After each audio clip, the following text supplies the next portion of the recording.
A cold gust of wind slipped through the open corridors of Ridgewood High as the morning bell echoed across the campus. Students walked in clusters, laughing, shouting, scrolling through their phones, or ignoring the world with headphones buried deep in their ears. But among the crowd, one girl walked alone, head down, backpack straps tightened, trying not to draw attention to herself. Her name was Layla Brooks, the new transfer student who joined a week late into the semester. Some said she moved because her father got a new job.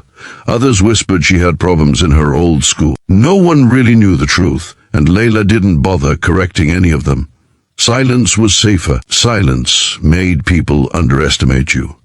But silence also attracted the wrong kind of attention in Ridgewood High. Only 3 days in, and she already sensed it, this school worshipped power. Not grades, not talent, not hard work, just raw, loud, ego-filled power. And at the top of that food chain was a boy named Damon Briggs. 17, tall, sharp jawline, varsity jacket, black curls that somehow stayed perfect no matter the weather. Everyone either feared him or desperately wanted to be liked by him. And if Damon didn't like you, the whole school followed his lead.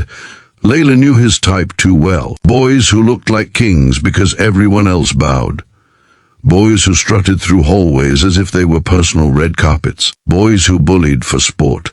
Boys who believed no one could touch them. Boys who had no idea that some girls had survived storms far worse than high school tyrants. Layla walked into the main hallway, hugging her books tighter to her chest.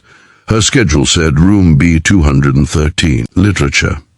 First period. She whispered the room number under her breath as she walked so she wouldn't forget it. Every part of the building looked the same: blue lockers, scratched floors, faded posters taped to walls that students ignored. She noticed some eyes turning her way, some whispering, some smirking. She was new, quiet, and alone. That was enough for them to label her prey. But what they didn't know, what no one here knew, was that Layla had spent the last 3 years training with a retired military instructor who saw potential in her eyes the moment she walked into his community center. She didn't train for medals. She didn't train for tournaments.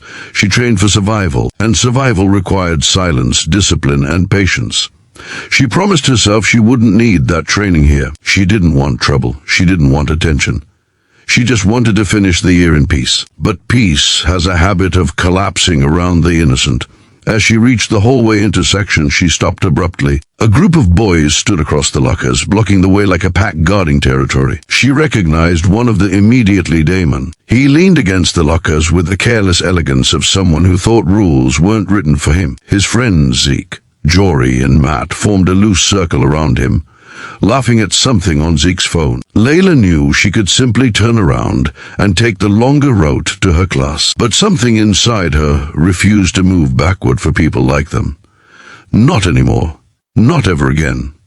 She stepped forward. Damon lifted his eyes lazily when he sensed someone walking too confidently through his claimed territory. His gaze sharpened the moment he saw her. Well, he muttered, his lips curving into a smirk. The new girl. His friend's eyes flicked toward her, some amused, some curious, some already cruel.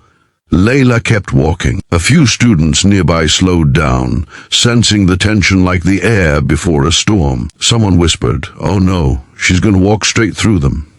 Another said, "She doesn't know who they are." And someone else laughed under their breath, "This is going to be good." Layla reached the group, stopped, and politely said, "Excuse me, I need to get through." Damon's eyebrows rose as if he'd just been handed the most entertaining surprise of the morning. He pushed off the locker, taking a slow step toward her. He was taller, bigger, broader, but Layla didn't step back. That annoyed him instantly. His smirk twitched. "You need to what?" he asked, pretending he hadn't heard her. "I need to get through," she repeated, calm, controlled, voice steady. Jory let out an exaggerated laugh. "Bro, she's got some nerve." Matt shook his head.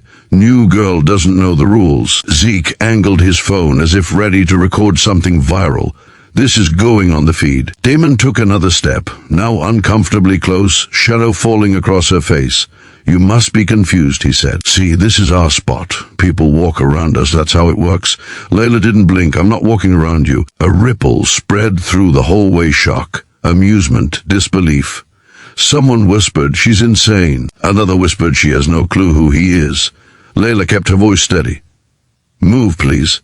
I'm going to be late for class. Damon's jaw clenched. He wasn't used to defiance, especially not from someone who looked like an easy target. Late for class, he repeated sarcastically. Oh, that's cute. He glanced at his friends. Should we help her hurry? Zeke chuckled darkly. One shove should do it. Matt grinned. Maybe two. Jory cracked his knuckles.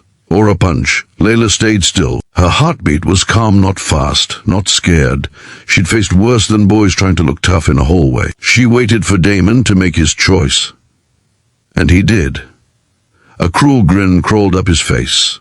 Fine. You want to get through? He stepped aside only a little, then gestured dramatically to a narrow gap between him and the locker. Squeeze through then. Layla didn't move. Everyone watched. Damon's grin fell. What now? I said move, Layla replied. Not pretend to. The hallway erupted in gasps. Damon's face hardened. No more jokes, no more forced charm.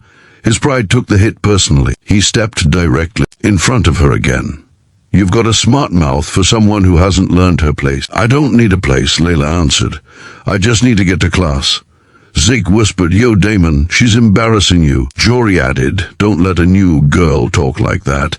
Something snapped inside Damon. His pride couldn't handle being challenged, especially not in public. He lifted his hand and shoved her shoulder.